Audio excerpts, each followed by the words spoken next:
Jack of all trades or master of one? Which one would you pick? And before you even answer, I can guarantee that you will give the wrong answer. Because your first instinct was to pick one choice. Your instinct was not to question the question itself.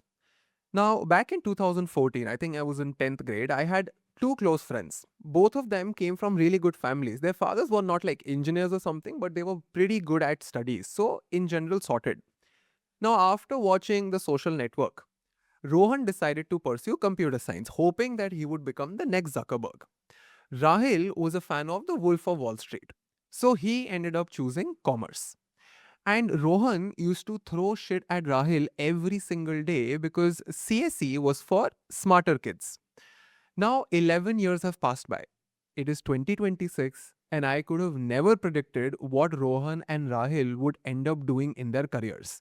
By the way, if you're watching me for the first time, quick intro. We teach people how to think with AI. I am a computer science engineer myself. I have competed at Hack MIT, Hack Harvard, Microsoft Imagine Cup. Our company has served customers across 55 countries. All proof is on the internet. We teach a framework called Shape on how AI should actually be used to grow your mind. Now, coming back to the main story. Forget becoming Zuckerberg. Rohan could not even get a job at Facebook because success is not that simple.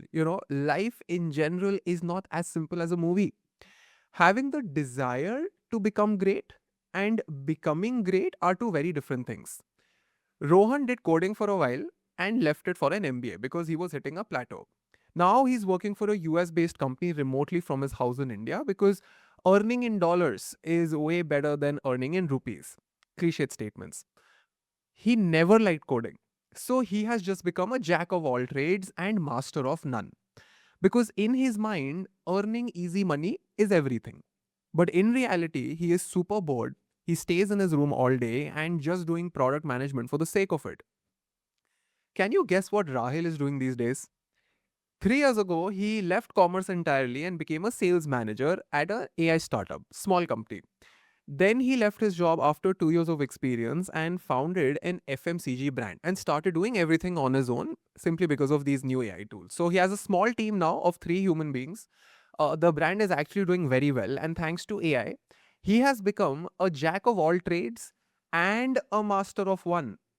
If both Rohan and Rahil were equally smart, then why did Rahil end up earning and growing more? By the way, now is the time to take out your pen and paper because I'm about to reveal some really important career truths. Rohan sees his career as a ladder, as a straight line. Rahil sees his career as a zigzag coil moving upwards. Rohan, in my opinion, is crawling upwards, while Rahil is flying sideways. Today, you and I can be a jack of all trades and a master of one. And fancy people also call this being a T shaped AI operator, where you pick one expertise and then use AI to do basic stuff in other domains to get a head start. A level above T shaped is V shaped generalist, where you explore adjacent fields and do pattern finding, but take lessons from a breadth of subjects and use those insights to achieve this one single core outcome. You already know that AI is leading to the freezing of entry level jobs.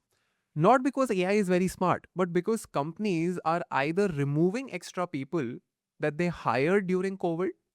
This is especially when the interest rates were super low.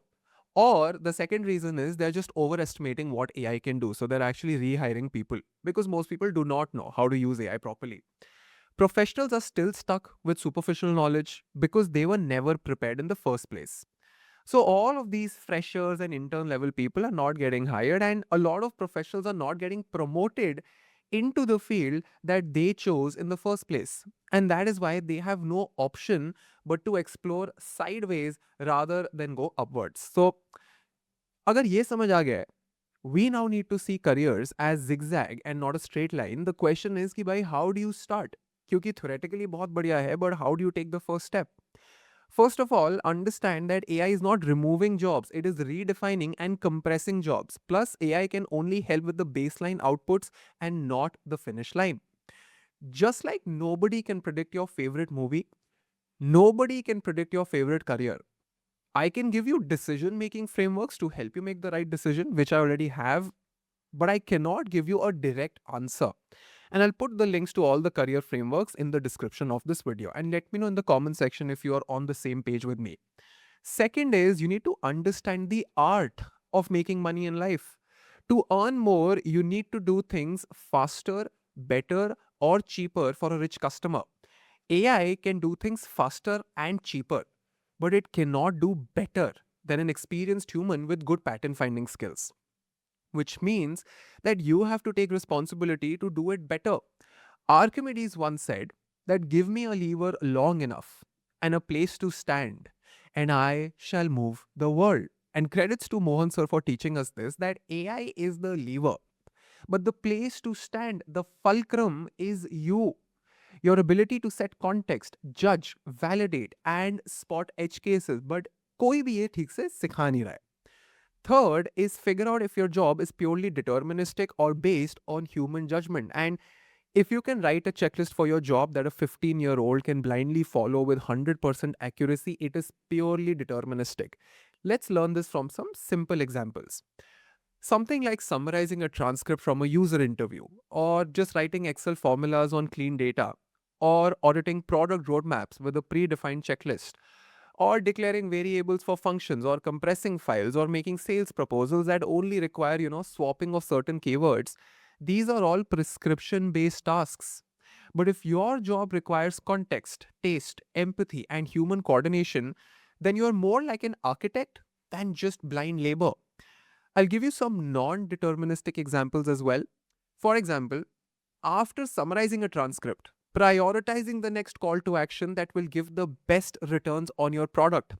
After getting the Excel formulas and analytics report, defining the core reason or the context behind those dropping numbers. Collecting the right team or resources to achieve the product roadmap on time with accuracy.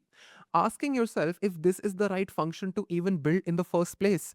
Knowing when a sales guy should stop pushing a prospect because it is damaging your leverage in the negotiation. Are you able to see the difference between the previous list and this one? Now, to achieve all of this, you need to know the first principles and the vocabulary to describe your first principles. And our YouTube channel has already taught the basics. I'd love to know your opinion in the comment section below. Hope you're taking care of your health and mind. Bye bye.